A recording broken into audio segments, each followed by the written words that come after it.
Olá, queridos amigos. Eu sou um servo de Deus. Essa é a nossa gota de sabedoria de hoje, dia 5 de novembro. Eu quero encerrar hoje essa série chamada Desejos Controlados e Domesticados por Deus.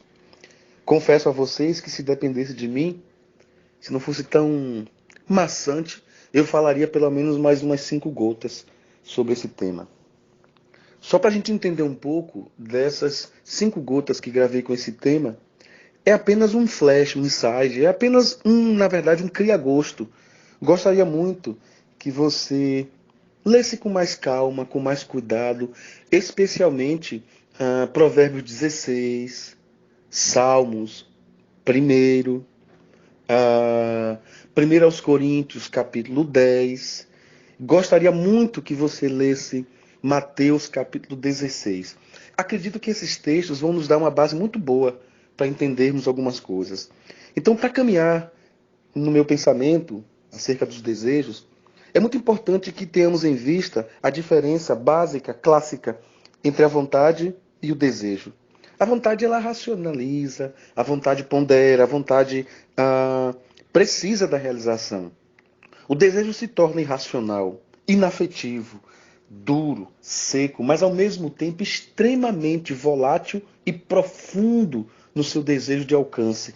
Ele é inconsequente, ele busca a todo ponto o seu objetivo. Enquanto a vontade tem aquele efeito ioiô, ele vai, fica um pouco lá embaixo, depois volta, dá um tempo, o desejo não. O desejo ele fica incessante dentro da gente. Então, para organizar, eu diria que a vontade é a mãe dos desejos. E que o desejo é o padrasto das sensações, do gozo e das realizações, principalmente psicoemocionais. Ele quer a todo custo satisfazer as suas emoções, a sua psique. Em outras palavras, o desejo quer satisfazer a sua carne o tempo todo. O dia em que eu entendi isso, o dia que eu enxerguei isso, o dia que eu viajei na palavra de Deus, me conhecendo, me reconhecendo, quem sou eu, quem é o ser humano, que eu muitas vezes, como eu disse, eu não quero, mas eu vou e faço. Muitas vezes eu luto e digo, acabou, eu não vou mais, eu não quero mais, daqui a pouco eu vou e faço. Quando eu entendi o apóstolo Paulo dizendo, o que eu quero fazer eu não faço, mas o que eu não quero fazer eu faço. Então, Paulo mostra a luta dele. Muitas vezes nós não entendemos que a empolgação, às vezes, faz a pessoa caminhar apenas na vontade. E aí ele sai da vontade e vai para o desejo e começa com aquela síndrome do afundamento, a síndrome de Pedro. O sujeito vai na empolgação e não para entender assim, não, eu preciso de um tratamento sério, eu preciso conversar com Deus, eu preciso de ajuda, às vezes psicológica, porque esse problema está mais forte do que eu. Então, a síndrome do afundamento leva muitas pessoas a acreditar na religião. Ele entra na religião, mas a religião não entra nele. Ele entra em Cristo, mas Cristo não entra nele. Jesus não está nos seus desejos. Ele tem prazer em todo lugar, mas não tem prazer em Jesus. Porque alguns desejos eles podem ser predispostos, uma predisposição às vezes climática, orgânica, sociais, culturais, psicológicas, relacionais. Alguns desejos podem ser frutos do alimentar dos seus sentidos. Você olhou, desejou, ouviu, desejou, tocou, desejou, experimentou, você quer mais, você cheirou, você quer mais, você quer a todo custo, você teve essa sensação, você vai buscar a todo custo ter mais. Então, alguns desejos, eles precisam passar por um jejum. Você tem que jejuar os seus olhos, jejuar os seus ouvidos, jejuar os seus órgãos genitais, jejuar o seu coração. Você precisa de um jejum. Eu espero que você entenda o que eu estou dizendo.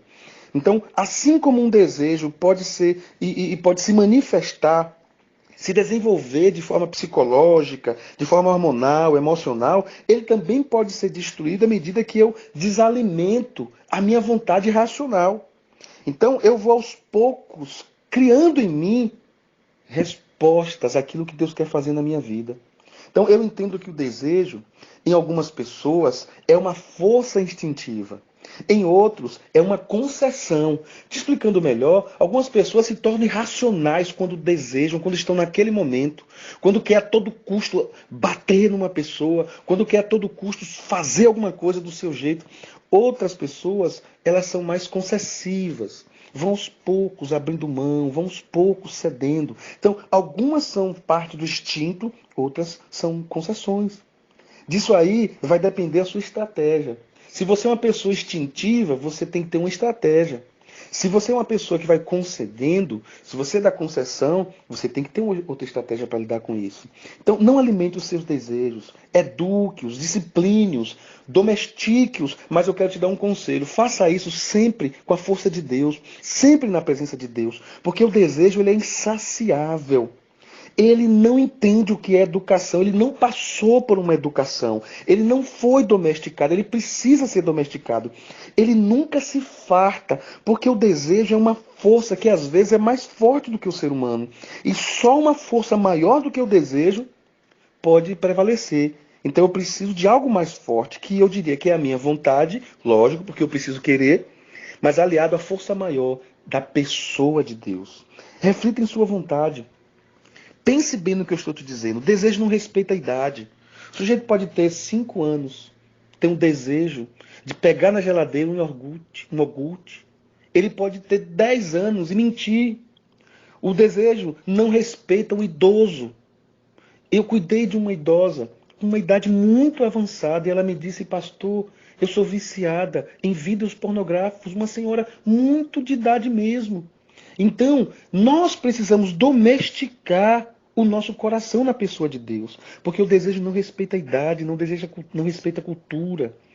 Você pode ser a pessoa mais culta e ser um analfabeto nos seus desejos. Desejo, ele é diferente da vontade, porque muitas vezes ele passa a vontade para trás. Então, o nosso paladar espiritual precisa sentir o sabor de Deus, precisa ter um outro olhar. Tudo, se for controlado por Deus, vai ser usado de forma abençoada. Faça uma faxina na sua alma, no seu coração.